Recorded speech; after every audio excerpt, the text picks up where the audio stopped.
Hello everyone and welcome to Cinderful Gaming. In today's video we're going to look at getting started with the 100 Kingdoms in Conquest: The Last Argument of Kings, using the faction's 2025 Supercharged starter set as a starting point.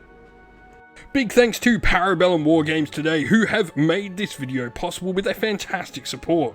They've given us a discount affiliate code to use, which will get you 10% off your purchases from the Parabellum Wargames e-store, and also go a long way to help supporting the channel while you grab that discount for yourself as well. And so the first of two characters inside this box set, which is a bit of an oddity for some of these box sets to be honest, is the Crusading Noble Lord. Now this model is a variation on the generic Noble Lord that we'll talk about in just a second as well, but its supremacy ability is the Spirit Shines, where one Theist Priest in the army may immediately perform one additional out of sequence spellcasting action. That spell is automatically successfully resolved. In addition, until the end of the round, when a friendly Theist character successfully casts a spell targeting a friendly Theist regiment, all other friendly Theist regiments currently on the battlefield are also targeted and affected by that spell. A pretty powerful ability. Now, we do have Cleave 2 on the unit and Flurry as well, which is really going to help this model do some damage with 5 attacks and Clash 3. The Devout Rule as well helps them when models are trying to target the unit with some of their spells.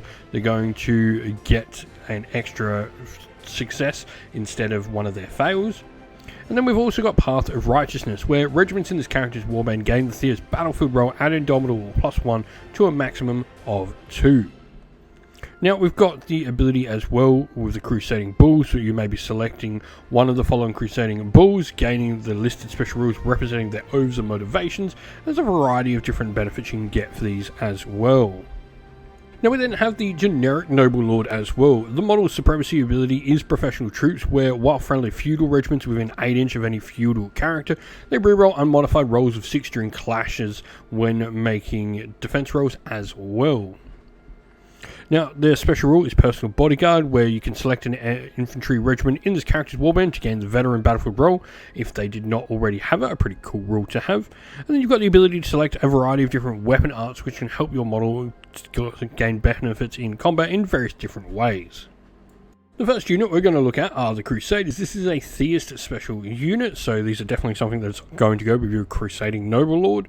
They've got the Devout Rule to help them get benefited by spells, but also Hardened 1, Shield, and Support 2 as well. Make them a very decent unit that's pretty viable in an all-round sort of sense.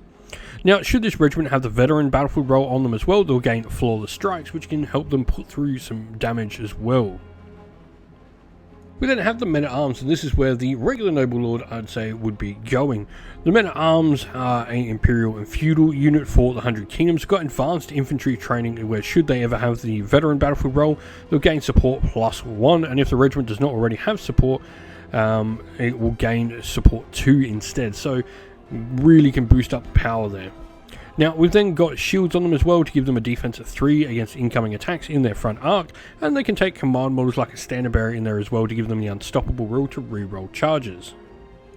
We then have the Sicarii, another Theist unit, and this unit actually already has the veteran rule on battlefield roll on them as well.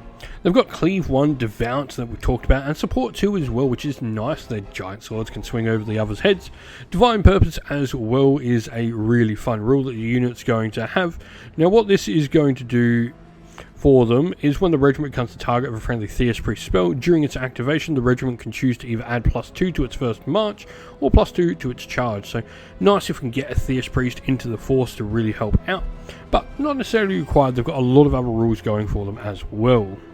Next we have our Mounted Squires, and this is the last unit inside the initial box set. They're another feudal unit, really splitting up our box set into a character, 2 feudal, a character, and 2 of the Theist units. Advanced Vanguard trainings means should they ever have the veteran battlefield role, if they become the target of an enemy's volley action, they gain Tenacious 2, so really help defense against them. And they've also got shields on their front arc, getting that extra point of defense. And Opportunist as well means they can reroll failed hits when performing a clash or volley against an enemy's flank or rear.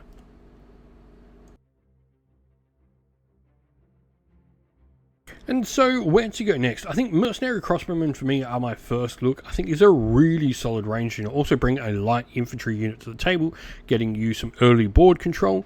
But advanced target training as well means if you've got that veteran rule, they can get +1 to their volley characteristic if the target's within effective range. And that Barrage 3 16-inch range armor-piercing shots can really do some decent damage for them.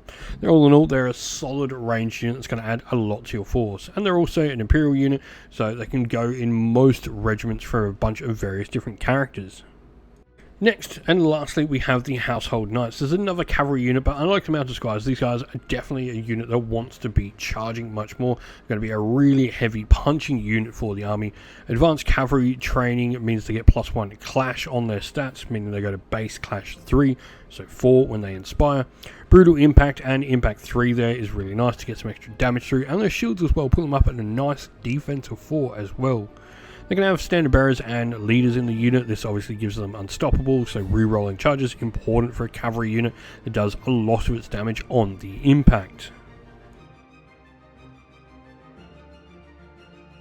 And so our force today is going to be the 100 Kingdoms. Our first warband is going to have our character as our Noble Lord, which we've decided to go for our Warlord. We've definitely sort of picked more of the units that sort of suit the Noble Lord over the Crusading Noble Lord.